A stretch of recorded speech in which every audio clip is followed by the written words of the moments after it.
Good afternoon, YouTube. Welcome back to my channel. In today's video, I am working with Disa orchids. Disa orchids are a beautiful, cool growing South African orchid. These ones, this is Uniflora, and it produces a huge red flower, beautiful plants. The only trouble with them is they need frequent repotting, so I like to do them every year, and I like to do them in January, because that is just before their growth starts, because they die back kind of in the fall. So, ignore the $4.49 price tag. I recycle pots. And we can see some new growth and some little plants, and we're going to separate these little plants off and replant the main growth in this pot, and then off camera I will repot up the little guys as well. So don't be scared to pull a pot off a Disa orchid. They come off very easily. As long as everything is well, you will see numerous nice healthy roots like this. So being the growth cycle of this plant is it does die back yearly. There's always going to be some dead roots in there as well. And that's what we are going to try to look for today is some dead roots. The main plant, we might find a dead plant in here. And yeah, we are just going to separate everything off. I use a sphagnum moss perlite mix, heavy on the peat. They like a very airy light mix.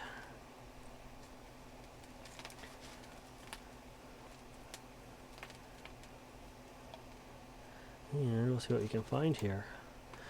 The stolons that run under the media will send up new pups on there. They just sort of like to divide very easily. So there's a nice medium-sized plant. Here we go. We'll break that guy off. And this big one, which I am assuming is this year's growth, is going to hopefully bloom for me this year. I would say within the next month I should see a nice spike coming out of the center of this. And this, we'll get a close-up of this. This is kind of what we're looking for here. That is last year's plant. So that's what we're looking to remove because it's just rotten.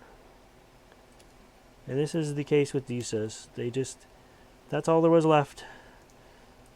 But there's a nice new side growth coming out on it. I want to be careful on that guy.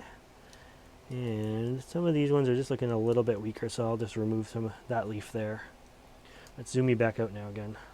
Woo, you're back out. Okay. Another little plantlet. Sometimes they produce just through the stolons, other times they'll produce a tuber in here.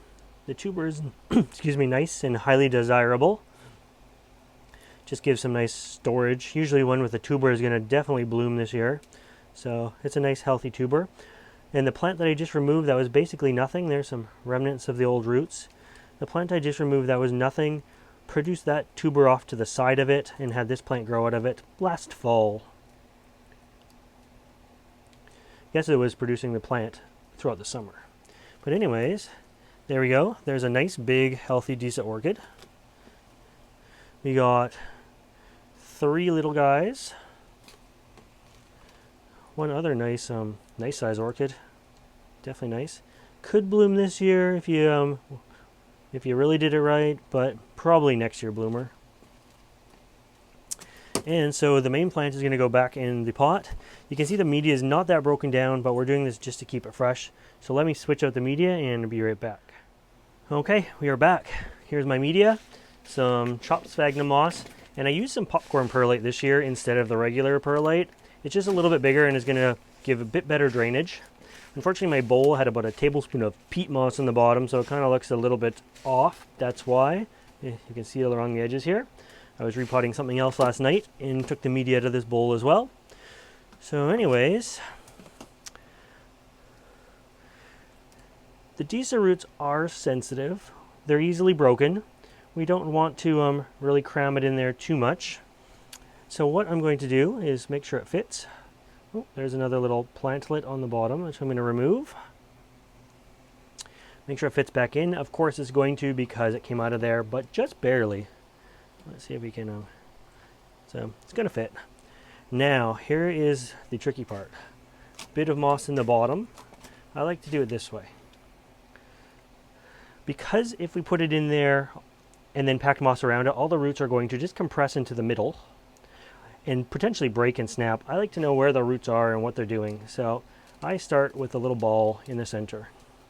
And this is where you need extra pairs of hands. And I make that little ball a little bit bigger. And the roots are now wrapping around the outside edge of that ball. And I make that ball a little bit bigger. And wrap it around the edge of it. And the other edge. And I don't know if you can see this. I'm going to cram it all in there at once, other than that one stray root that evaded me. And there we go. It is sitting in there. Fairly packed already. And just needs a little bit of a push down. But I knew where all the roots were. I didn't feel anything snap or break. And it's harder with the chopped sphagnum like this, and with all the perlite, because it's such an airy mix. When there's just the sphagnum moss and a bit of perlite in there, like in a regular mix, it's so much easier. We don't want to bury this too deep. So, and then we pat it in like that. I don't really want to hold it by here, but it is enough that it stays. See? It's in there firmly, but not too firm. And there we go. We have a nice, freshly potted Disa orchid.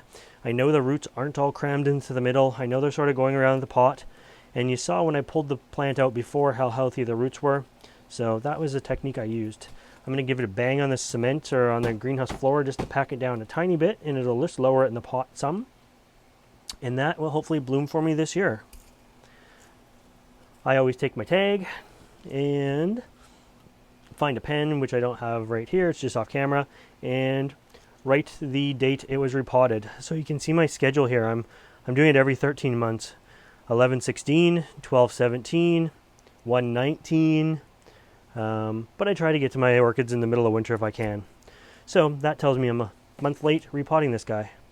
Anyways, I hope you liked this video, and if you want to see more videos like this, make sure you subscribe to my channel, and I'm going to repot these little guys in a similar manner in a similar pot. Anyways, bye guys.